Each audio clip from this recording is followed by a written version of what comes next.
Bismillah ar-Rahman ar-Rahim, alhamdulillahi rabbil alameen. Today we will start a model that is very important in calculating the cost of purchase.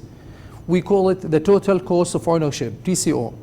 Total cost of ownership today is a widely used model that analyzes or breaks down the cost of the items that we want to purchase into pieces. So when we study the total number or the whole number, we can analyze this number according to its origins.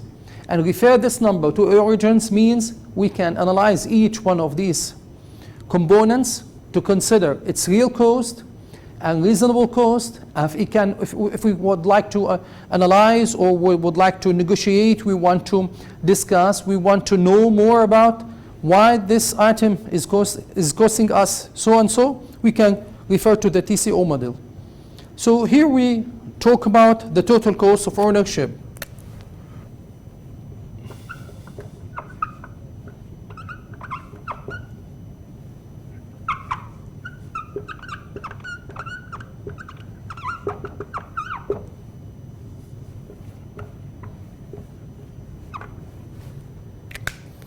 The Tco model, we would like to know more about it, its definition. How do we consider this is an important model today in the world of studying and the purchasing and supply chain management. Also, we want to consider how we can build the Tco model.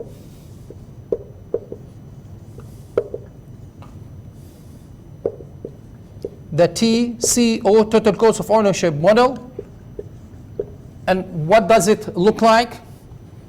Another thing, we want to consider the important factors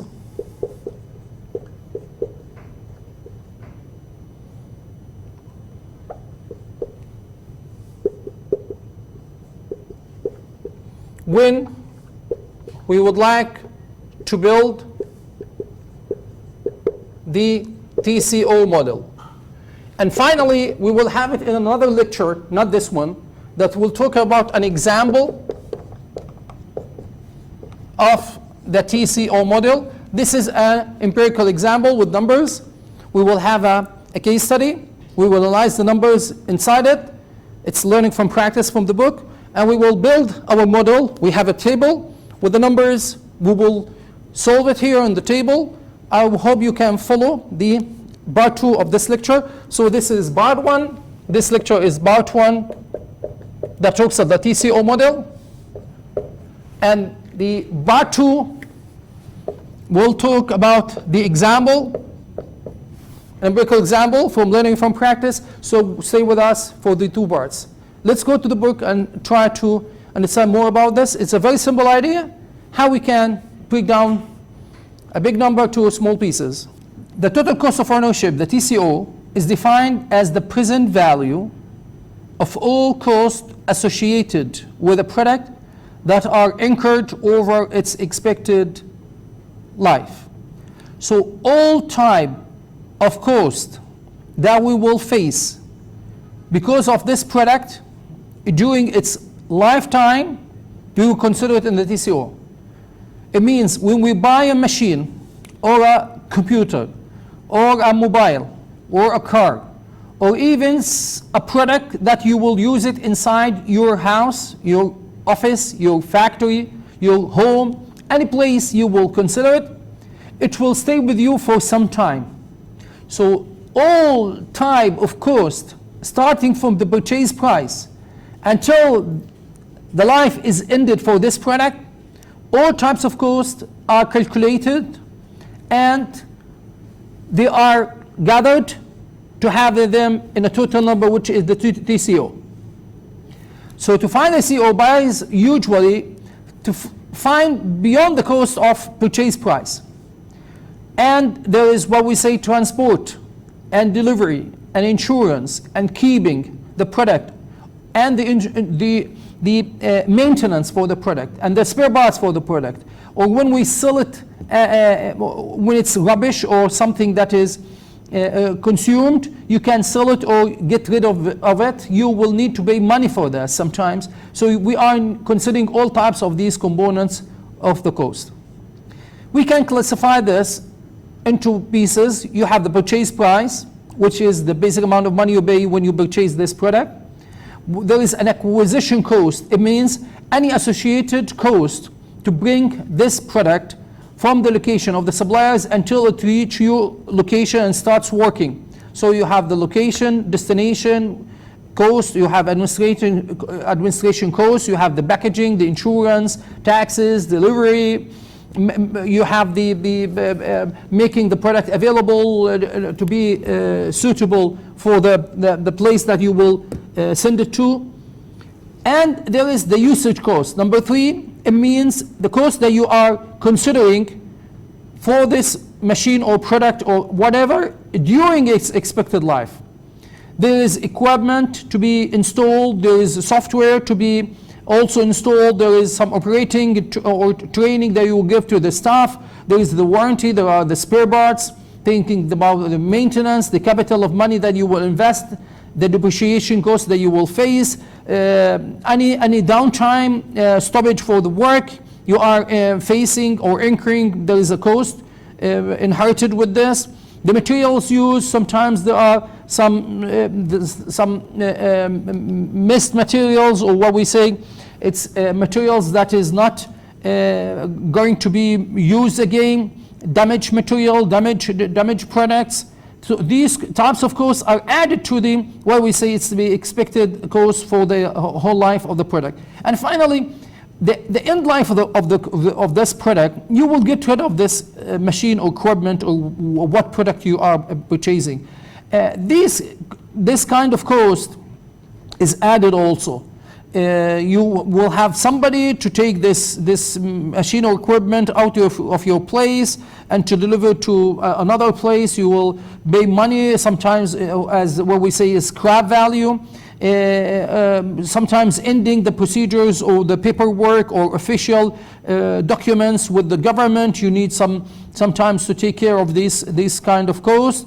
The cleaning of the things, you need to make the place ready for use of other things. So we have multiple types of cost to be considered. This is the definition of what we mean by the TCO and the components of the TCO.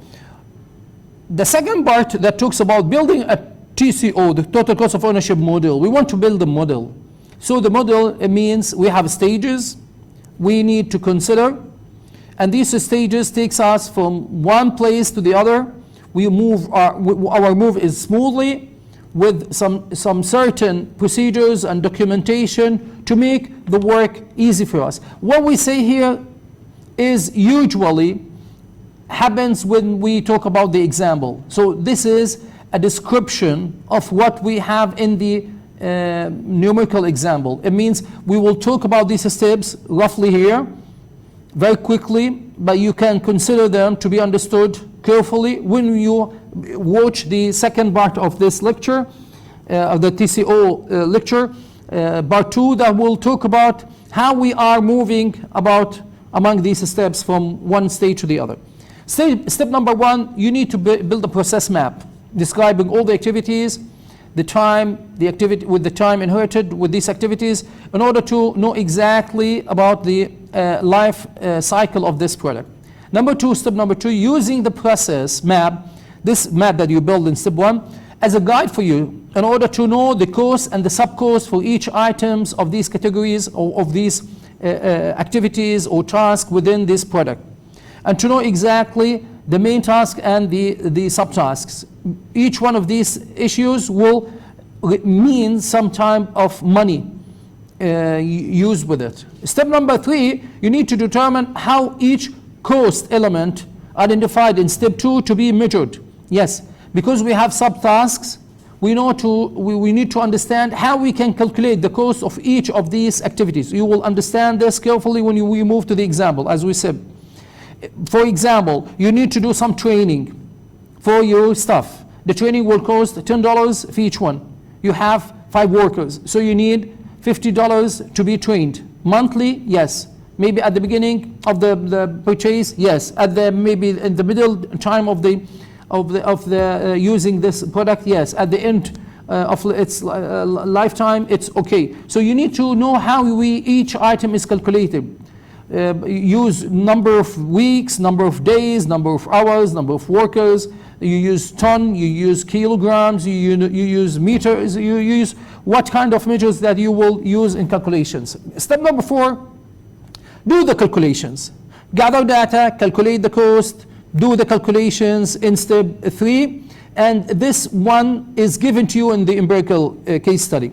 What we have in it, in reality, you are collecting the data from reality, from the workers, from the engineers, from the what happens in reality, from the bills or the documents of the project.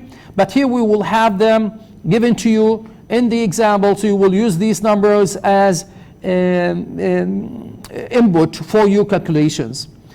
We know that we can use the interviews, you can do surveys, we use the accounting systems in order to get the data, but what is faced here in this chapter, you are given these numbers. So it's very easy for you in order to, what is your responsibility is to do the calculations, how to build the model and how to do the calculations. Other will collect the data in behavior view, and you will give you the data to be ready to be used. Step number 5, you can develop a timetable of the cost. This timetable that talks about a life cycle of the product. A timetable, it means how many months or years this product you will use by your organization. So you need to calculate the cost of these elements for a period of time. I'm not talking about the time of purchasing the equipment or the machine. We are talking about a period of time. We are using these calculations for multiple months, for multiple sometimes years. So you need to go along with the lifetime of using the equipment. And step number 6, finally, you need to discount these types of costs by using the present value technique. The present value means any money that you will pay as in form of cost in the future, you need to make a discount calculations of this money in order to have them today. What is the right amount of money you are paying today? So simply, you are making the calculations and you are understanding the time value of money concept. This concept is used in the financial management textbooks, and we are using this simple technique in this chapter to make it realistic numbers, because we are talking about money that will be spent in the future. Okay, any money you'll spend or you'll receive in the future, we need to do the calculations right now. How much this amount of money will be now, because we need consider that the time value of money is a very essential thing when we are taking decisions. Moving to the part number 3, which is important factors to consider when building the TCO model. These factors to make the work appropriate, accurate, you are reaching efficient equations and numbers, and you have your justifications. You need to understand that this is an opportunity for you as a decision maker to know exactly the cost and the benefits of analyzing the components of the cost on your decisions. And you can understand that sometimes you need to have in-depth understanding of the origins of the cost and the factors of the causes. And if there is opportunity to sell some kind of a batch of products, it means there is an order to produce certain type of production. Sometimes your decision is linked with the understanding of the cost of this batch production. It means usually you sell the product for $10. This is the selling price. But there is an order asking you to produce and sell them the product for $9, not 10, or sometimes $8.50. So can you accept the order or not? it relies heavily in your cost analysis understanding. Because you say sometimes, yes, I will produce this for $8.50 and I will generate some profit. And sometimes you will reject this order. This is according to your abilities to understand your TCO model. So the TCO model have some factors to be considered to be strong enough to guide you in taking decisions. You should, first of all, include all types of cost. Any types of variable, fixed, constant, non-constant, direct, indirect costs, you should have them in the TCO model. Sometimes there are hidden costs or expected or unexpected costs. This represents risk for you if you don't consider them to be stated in the TCO model. Building the TCO model can be costly and time consuming if you don't consider the TCO in the large purchases. It means I'm not doing the TCO for any purchase. It means I will purchase a computer for about $800. I don't need to build a TCO model for it. But purchasing a machine that will cost us $80,000 or $100,000 or maybe higher prices, such as $500,000 or whatever, it means to build it's very important, essential to build a TCO model. Number 3, we need to have the senior management support. We need to, because we want to collect data, we want to consume time and resources to build a TCO model. And the data we need, it comes from different departments in the organization. So when we have the management support, all the doors will be open for us from other departments, and the data we need, we can get them. And finally, we need to think about working as a team, because the TCO model brings data, collects data from different departments for different issues. We have marketing data, we have purchasing data, we have accounting and financial data, we have data from the HR, data from the sales. So the data should be gathered in a form of a team work and team collection. As I said, this is an introduction lecture that talks about the TCO model to make it well stated for you and give you an implication what is coming in will be available in the example, how we can solve the example, how we can make our calculations, how we can build the TCO model for ourselves or any component or documentation we have in order, documentation we have for an equipment, for a machine, for something we want to do in the future. So it's very essential for our students or for our learners, for people who are professional, to understand the TCO model. Wait for us for the second lecture that will talk about the example in numerical data. Thank you very much for your listening and careful attention. See you again very soon. Bye-bye.